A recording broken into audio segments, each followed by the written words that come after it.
Donc, on va voir comment tracer la médiane et au fur et à mesure, je vais te donner des petits trucs. D'abord, on te demande de tracer la médiane relative au côté BC.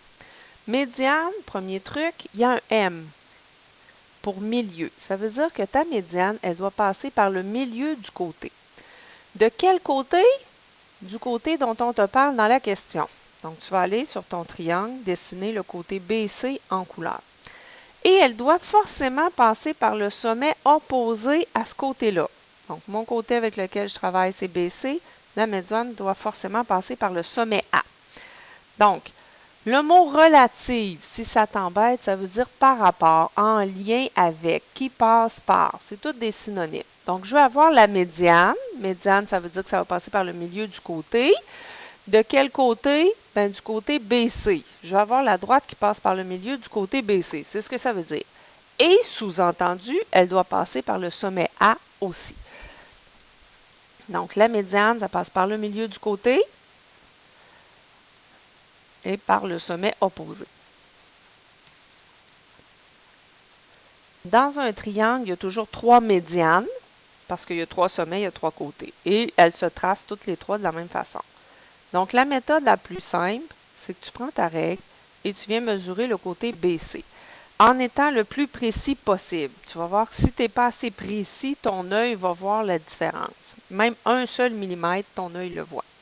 Donc, j'ai 80 mm que je dois diviser en deux, ce qui me fait 40 mm. À 40 mm, je viens faire une petite marque.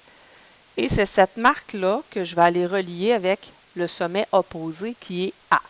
Fait que tu prends ta règle, encore une fois, et tu viens tracer la ligne qui relie le sommet A et ta marque que tu as faite. Donc ça, c'est la médiane. Pas plus compliqué que ça à tracer. Maintenant, il y a des choses à savoir.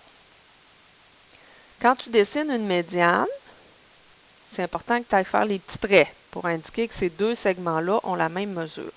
Disons que je nomme ce point-là le point S. Bien, je pourrais écrire que la mesure du segment CS est égale à la mesure du segment SB. Et là, je mets un M minuscule. Hein? Les points, on les nomme avec des lettres majuscules et les M de mesure, c'est toujours une lettre minuscule. Donc ça, c'est la première façon de le noter. Deuxième façon, je pourrais parler seulement des segments. Et là, si je parle seulement des segments, je ne mettrai pas le symbole égal, je vais mettre l'équivalent du symbole égal en géométrie, qui est un mélange de égal et de approximativement égal. Et je t'explique pourquoi.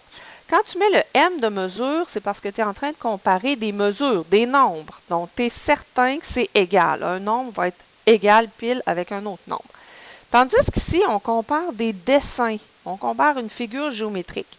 Et on prend pour acquis qu'un dessin ne peut pas être parfaitement égal à un autre. C'est pour ça qu'on laisse la petite vague qui dit que ça peut varier un petit peu. Mais, grosso modo, les deux expressions veulent dire la même chose, c'est que tes deux segments ont la même mesure. Mais tu vas certainement voir passer les deux, donc il faut t'y habituer.